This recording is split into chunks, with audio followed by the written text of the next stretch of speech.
Hai hai hai, welcome to Podcast Adigana. Assalamualaikum warahmatullahi wabarakatuh.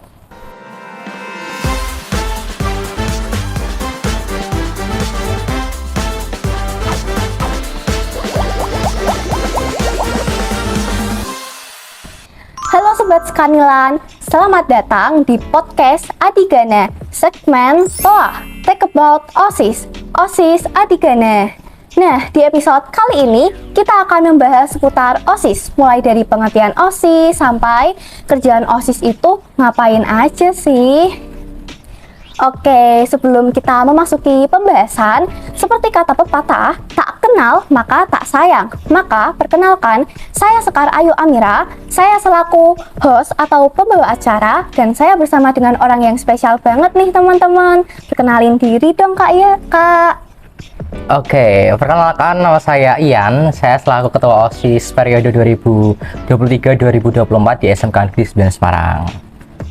Nah, sekarang kalian udah kenal dong siapa itu Kak Ian. Oke, nggak usah lama-lama lagi ya Kak, kita langsung mulai ngobrolnya. Oke. Pertanyaan yang pertama, ngomong-ngomong soal OSIS nih Kak, pengertian OSIS secara umum menurut Kak Ian itu apa sih Kak? Oke, pengertian OSIS untuk OSIS sendiri memiliki kepanjangan itu adalah organisasi siswa intrasekolah. Yang dimaksud di sini adalah intra itu berada di dalam dan di antara. Maksudnya kita sebagai OSIS juga di dalam suatu lingkup sekolah dan di antara siswa-siswi yang ada di sekolah itu sendiri. Jadi nantinya OSIS sebagai wadah pembinaan siswa yang saya harap sih bisa menampung aspirasi, bisa menampung bakat minat siswa-siswi yang ada di suatu lingkup sekolah, kayak gitu. Oh, jadi OSIS itu tuh menampung semua aspirasi siswa di sekolah ya Kak? Betul, betul banget. Baik. Lalu, hal yang melatar belakangi terbentuknya OSIS sendiri itu apa Kak? Oke, hal yang melatar belakangi terbentuknya OSIS sendiri yaitu yang saya katakan tadi, OSIS di sini sebagai media, sebagai wadah aspirasi siswa untuk menampung bakat minat serta kemampuan-kemampuan siswa itu kita tampung gitu loh. Jadi kita punya program kerja, kita tampung di situ, kita realisasikan di situ. Jadi untuk latar belakang sendiri sih nggak jauh-jauh dari pembinaan kesiswaan, terutama untuk penyampaian aspirasi siswa-siswi itu sendiri gitu. Baik. Nah, untuk fungsi OSIS di sekolah itu menurut Kak Ian apa ya Kak? Oke, untuk fungsi OSIS sendiri ada 3. Yang pertama adalah fungsi wadah. Yang saya katakan tadi ada wadah. Kita sebagai OSIS menjadi wadah aspirasi siswa, wadah pembinaan siswa, wadah bakat minat siswa yang nantinya kita juga dapat realisasikan di program kerja yang udah kita buat gitu. Yang kedua ada fungsi motivator. Setelah kita menjadi wadah nih, setelah kita punya event, kita punya program kerja, nah itu tuh dapat motivasi siswa supaya kita mengejolakkan semangatnya para siswa untuk bisa turut berkontribusi di event-event yang udah kita buat, seperti itu. Nah, yang ketiga ada fungsi preventif. Nah, untuk fungsi preventif ini adalah fungsi pencegahan. Untuk apa kita cegah gitu kan? Kita mencegah supaya tidak ada hal-hal negatif atau hal-hal yang sekiranya itu merugikan sekolah dari pihak eksternal gitu. Nah, saya kasih contoh misalkan di OSIS nantinya juga pasti bekerjasama dengan pihak eksternal. Misalkan ada sponsorship, ada media partner, dan itu tuh pasti nggak kita bisa langsung menerima pihak-pihak itu. Jadi kita juga perlu saring, kita dapat informasi dari luar pun, kita perlu saring lagi, itu kan supaya apa? Supaya tidak ada kendala dan hal-hal negatif yang kita tidak inginkan di sekolah gitu. Oh, jadi gitu Kak fungsi OSIS di sekolah itu. Betul banget. Lalu untuk manfaat OSIS di sekolah dan manfaat masuk OSIS itu apa sih Kak? Oke, untuk manfaat sendiri yang saya katakan tadi itu nggak jauh-jauh dari untuk bisa menampung aspirasinya siswa. Sebagai arti kita sebagai salah satunya nih, saya disclaimer aja, OSIS itu merupakan satu-satunya organisasi yang ada di sekolah yang diakui dan disahkan oleh Kemendikbudristek gitu. Jadi itu OSIS udah pasti resmi dan udah pasti diakui oleh pemerintah gitu. Dan setiap sekolah pun juga pasti ada yang namanya OSIS. Mungkin namanya bukan OSIS, tapi konsepnya dan organisasinya itu sama seperti OSIS gitu loh. Nah, untuk manfaat untuk masuk OSIS sendiri nantinya buat adik-adikku yang join OSIS yang pengen berkontribusi lebih di bidang organisasi, di bidang leadership itu kan. Nah, untuk manfaat OSISnya itu yang pertama pasti melatih jiwa leadership kalian. Disclaimer aja, ini fun fact ya, OSIS itu nggak hanya di pihak internal aja, tapi ada pihak eksternal. Saya sebutkan misalkan ada FKO. Nah, FKO itu Forum Komunikasi OSIS atau forum OSISnya tingkat Kota Semarang gitu. Nah, yang kedua ada Forum OSIS Jawa Tengah atau FOJ gitu kan. Nah, FOJ ini nantinya adalah tingkat OSIS di provinsi gitu. Jadi ada tingkat kota, di tingkat provinsi. Nah, nantinya jika memang kalian beruntung, kalian punya kemauan dan punya niat, kalian bisa join ke forum OSIS nasional atau istilahnya itu forum OSISnya tingkat se-Indonesia gitu. Wow, keren banget ya Kak.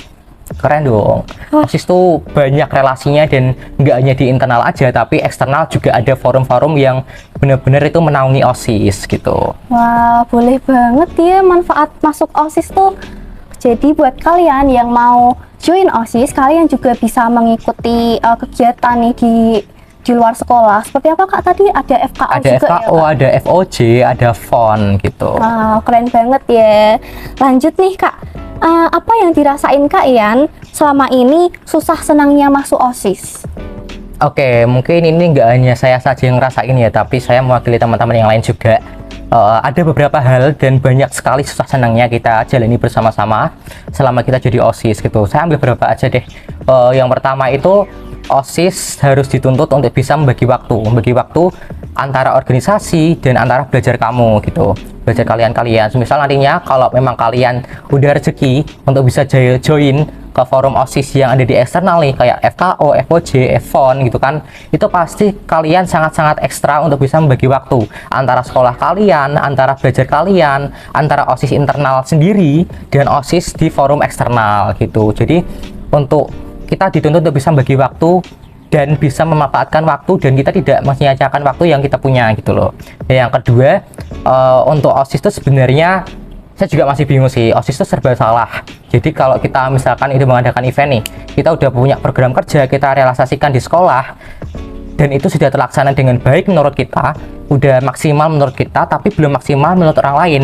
Karena apa? Karena orang lain memiliki ekspektasi lebih yang bahkan melebihi ekspektasi kita gitu loh. Kita juga punya kemampuan, kita merasa udah baik, kita merasa udah maksimal, udah sesuai ekspektasi kita, tapi menurut mereka yang menikmati itu masih belum sesuai dengan ekspektasi mereka gitu. Jadi kita berbanding kebalik gitu. Jadi kita sebagai OSIS, sebagai pencipta, kita juga tahu kemampuan kita, tahu gimana keluh kesahnya untuk mengadakan sebuah event. Kalau mereka sebagai penikmat, istilahnya seperti itu. Pasti capek banget ya Iya, Kak. pasti sebagai capek banget OSIS yang ngejalanin. di belakang itu tuh kita capek banget pasti. Buat Gitu. mereka yang sebagai penikmat, mereka cuma bisa komen-komen aja ya Yes, Kak. karena itu hal yang murah, itu juga hal yang hukum alamnya gitu. Jadi mereka kan sebagai penikmat, logikanya ya mereka nggak mau tahu di belakang tuh ada kendala apa, ada keluh kesah apa gitu kan. Jadi mereka ya full menikmati event-event yang kita buat. Dan itu hal yang wajar dan lumrah sebagai kita OSIS gitu. Iya, baik. Nah, kalau seksi bidang di OSIS kita Kak, OSIS Adigana, itu apa aja ya Kak? Boleh dong disebutin biar Oke. teman-teman pada tahu. Oke, untuk seksi bidang ini nantinya itu disesuaikan dengan ketentuan dan kriteria di sekolahnya sendiri. Untuk di SMK Negeri 9 Semarang sendiri, yang pertama itu seksi bidangnya ada yang pertama kerohanian atau bersangkutan dengan keagamaan. Yang kedua ada budi pekerti atau bersangkutan dengan kedisiplinan. Yang ketiga ada bela negara. Yang keempat adalah pasti kita juga punya yang baru saja kita bentuk, yaitu pembinaan prestasi akademik, sastra budaya, bakat minat dan jasmani. Itu disingkatnya pasti. Wow, keren. Gitu. Yang kelima kita ada humas, hubungan masyarakat. Yang keenam ada kewirausahaan dan yang terakhir ada TIK gitu. Nah, untuk tugas-tugasnya Kak, setiap divisinya itu boleh dong dijelasin. Oke, kita bedah satu-satu ya. Untuk yang pertama ini ada si kerohanian, yang dimana itu menyangkut keagamaan. Misalkan kita melaksanakan atau bertoleransi untuk bisa bergabung dan turut merayakan hari-hari besar keagamaan. Misalkan kita di Islam ada Lebaran, ada Idul Adha gitu kan. Nah, nanti di Kristen, Protestan ada Natal, ada Paskah dan lain sebagainya kayak gitu. Yang kedua ada budi pekerti. yang itu berkaitan dengan kedisiplinan siswa-siswi di SMK Negeri 9 Semarang. Jadi kita OSIS sebagai contoh, jadi OSIS itu harus benar dulu, kalian juga harus punya perilaku yang baik, attitude yang baik, dan mampu untuk bisa melaksanakan tata tertib itu sendiri, yang nantinya sebagai contoh siswa-siswa yang lain gitu. Yang ketiga ada ada bela negara. Yang ketiga ada bela negara, yang dimana ini tuh bersangkutan dengan hari-hari nasionalisme. Semisal kita mengadakan upacara bendera setiap bulannya, ada event-event 17 Agustusan, yang dimana sekiranya itu event-event itu pasti memerlukan bela negara gitu loh. Ada rasa nasionalisme sendiri untuk kita bisa tergabung dan berkontribusi lebih di event-event yang bersangkutan dengan bela negara.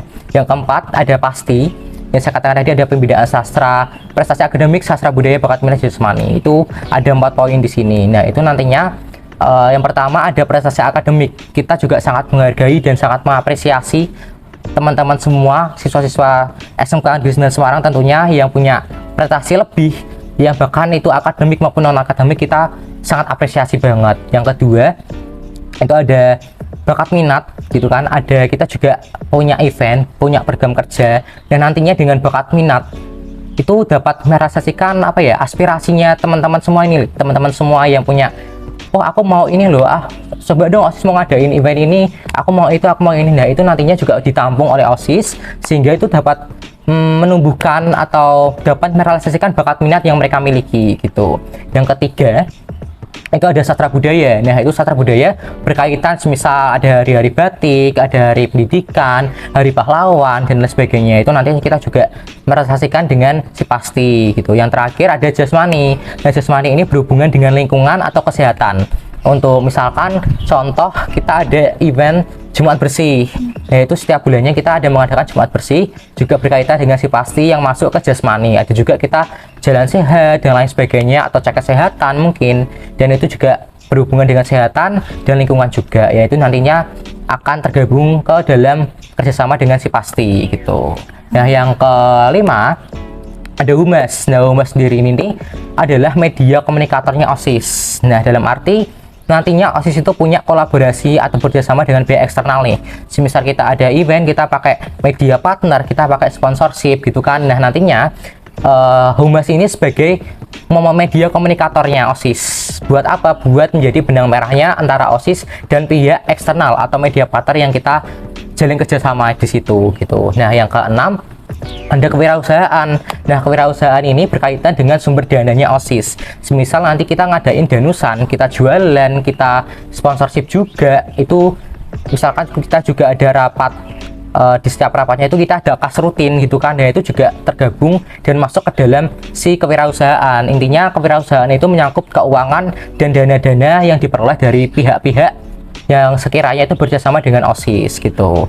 Yang terakhir ada TIK. TIK ini berhubungan dengan media sosial, seperti kita bikin pamflet, bikin videografi, Instagram, TikTok, YouTube. Intinya tuh berkaitan dengan media-media sosial yang ada di OSIS gitu. Wow, jadi itu ya Kak, tugas-tugas dari setiap seksi bidangnya. Iya, benar ya, Kak? banget. Nah, selanjutnya Kak, nama OSIS kita ini kan OSIS Adigana. Nama Adigana itu memiliki makna atau artian apa ya Kak? Oke, untuk OSIS di SMK Negeri 9 Semarang, kita namanya adalah OSIS Adigana. Nah, Adigana ini bermakna adalah orang-orang unggul. Nah, nantinya harapannya sih kalian sebagai OSIS sudah terpilih menjadi perwakilan siswa, sudah melalui beberapa tahap yang panjang. Kalian sebagai orang-orang unggul di sana, sebagai contoh bagi siswa-siswi yang lainnya, dan dapat menampung aspirasi siswa-siswi yang lainnya juga gitu. Jadi kalian memaksimalkan organisasi ini sebagai media pembinaan bagi siswa-siswi di sekolah gitu. Oh, jadi nama Adigana ini memiliki arti orang-orang terpilih ya Kak? Betul, betul banget. Nah, jadi teman-teman udah pada tahu kan OSIS itu apa dan OSIS itu ngapain aja. Udah dijelasin juga nih sama Kak Ian. Oke, saya ucapkan terima kasih kepada Kak Ian karena sudah meluangkan waktunya untuk sharing-sharing ke Sobat Skanilan nih. Sama-sama. Ya. Sebelum kita tutup Kak, harapan Kak Ian untuk OSIS periode 2024-2025 untuk kedepannya ini apa ya Kak? Oke, untuk harapan saya untuk OSIS nantinya di angkatan kamu, di angkatan adik kelasnya dapat menjunjung tinggi aspirasi dan pembinaan siswa sebagai wadah gitu ya, sebagai wadah organisasi yang benar-benar kalian maksimalkan aspirasi mereka-mereka ini. Mereka-mereka adalah siswa-siswi yang ada di SMK Negeri Semarang tentunya. Nah, harapannya sih nggak jauh-jauh dari itu, dan terutama saya berpesan kepada OSIS nantinya dijaga kerjasamanya dengan baik, dijaga komunikasinya dengan baik, sehingga kalian juga bisa memaksimalkan organisasi itu sebagai wadah aspirasi dan pembinaan siswa itu sendiri gitu. Amin ya robbal alamin. Semoga harapan OSIS untuk periode 2024-2025 untuk kedepannya ini sesuai dengan harapan Kak Ian ya Kak. Jelas, betul sekali. Nah, tak terasa ya teman-teman, kita harus pamit undur diri. Sampai jumpa di episode podcast selanjutnya. See you. Wassalamualaikum warahmatullahi wabarakatuh. Bye.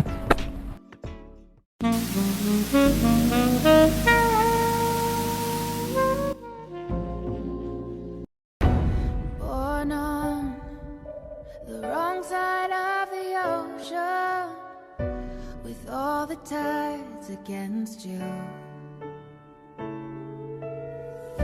You never thought you'd be much good for anyone, 'cause baby